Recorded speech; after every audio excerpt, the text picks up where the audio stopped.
Yeah, I mean, listen. Sadly, it's not unexpected. I mean, the Israelis and Jews have been targeted around the world for the past 2 years since the brutal Hamas attacks of October 7th killed 1,200 Israelis and Americans, and now keffiyeh-clad radicals have been taking over our streets and our campuses, as Bethany alluded to.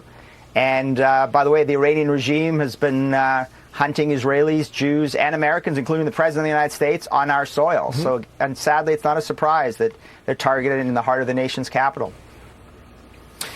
Yeah, I mean, again, it's almost 2 years of radical Islamists, pro-Palestinian radical leftists who've taken over our streets, taken over our campuses. I think the majority of Americans are sick of this. I think it's not just about American Jews. I think the majority of Americans have seen this lawlessness and this anarchy and this violence and the support for Hamas, which is a designated U.S. terrorist organization that has killed and maimed Americans and taken Americans hostage. And I think they're tired of this. So, I think this is just a wake-up call for American society. History has shown us that it starts with the Jews, but it never ends with the Jews. And it reflects there's a certain sickness in our culture and in our society, and it's really burst into the open in the past couple of years since the October 7th attacks.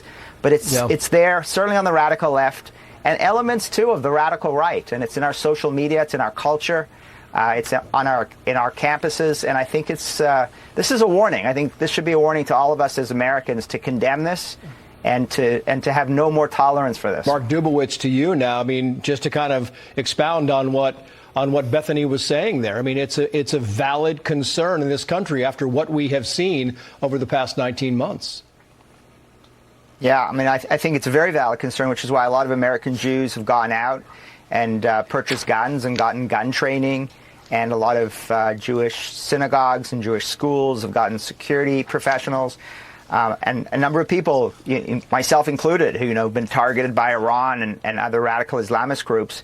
I mean, we take the security issue very seriously. But if you live in Washington like Bethany and I do, you've spent the past year and a half watching these massive protests in our streets with keffiyeh-clad radical leftists and radical Islamists shouting, death to America, death to Israel. From the river to the sea, globalize the Intifada. But people need to understand what that really means. The Intifada was a massive terrorist wave that struck Israel, where Palestinians strapped themselves with suicide belts, put poisoned nuts and bolts and sharp objects in those suicide belts, exploded themselves in discos and in cafes and on buses, and killed and maimed thousands of Israelis in the most brutal way. So that's what these protesters are calling. They want to globalize suicide bombing and terrorist attacks around the world. And they're doing this in the streets of Washington, D.C., in New York, in L.A., in Chicago, and across our country. And that's what not only Jews need to wake up to, but I think all Americans need to understand that these are terrorists. I mean, I saw some reporting on X, I don't know if it's right, but that this guy, Elias Rodriguez, is affiliated with the Party of Socialism and Liberation, which is some radical leftist organization. We'll have to see if that's true. But if confirmed, I think it just speaks to exactly what's going on, as these radical left-wing organizations have aligned with radical Islamist organizations and brought terrorism to America's shores. It certainly has become normalized, but I mean, let's remember, these people represent U.S.-designated terrorist organizations like Hamas, like Palestinian Islamic Jihad, like Hezbollah, that have killed and maimed thousands of Americans over the years. And I think it's really important for us to step back beyond the calls for good people to stand up and speak, beyond the calls for security at our institutions. Let's understand what's going on in our country, right? There are hundreds of billions of dollars flowing into our country from Qatar. Qatar is the ideological and financial wing of the global Muslim Brotherhood. Right? There is Iran right now that is flowing money and operatives into our country, trying to kill the President of the United States, going after Iranian dissidents, trying to kill people that are in opposition to the Islamic Republic of Iran. Right? They're active in our streets.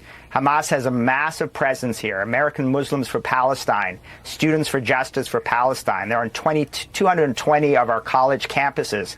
They're the ones that are responsible for setting up these encampments, for harassing Jewish students and non-Jewish students on campus, for disrupting these where people are graduating and they just want to enjoy a lovely day with their families.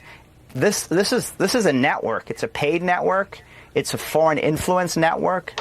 This is not by chance. These are not just random kids who just get up one day and decide to put on keffiyehs and yell, "Free Palestine," right? This is an organized, well-funded, well-orchestrated, well-networked foreign influence operation coming from the Qataris and coming from the Iranians and coming from all of these terrorist organizations around the world that, again, have targeted and killed Americans, not just Jewish Americans, but all Americans, both globally and in our cities. Right. We have to understand that problem if we're ever going to get our arms around it. I hope Attorney General Bondi and FBI Director Patel launch a criminal investigation into these networks that are in our country. They're terror networks, pro-Hamas networks. They're networks across our college campuses, in our cities.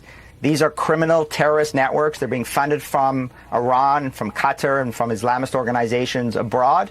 And they've brought death and destruction to our cities. No more tweets, no more emoting. This is time for a full criminal investigation to break down these networks and arrest these perpetrators.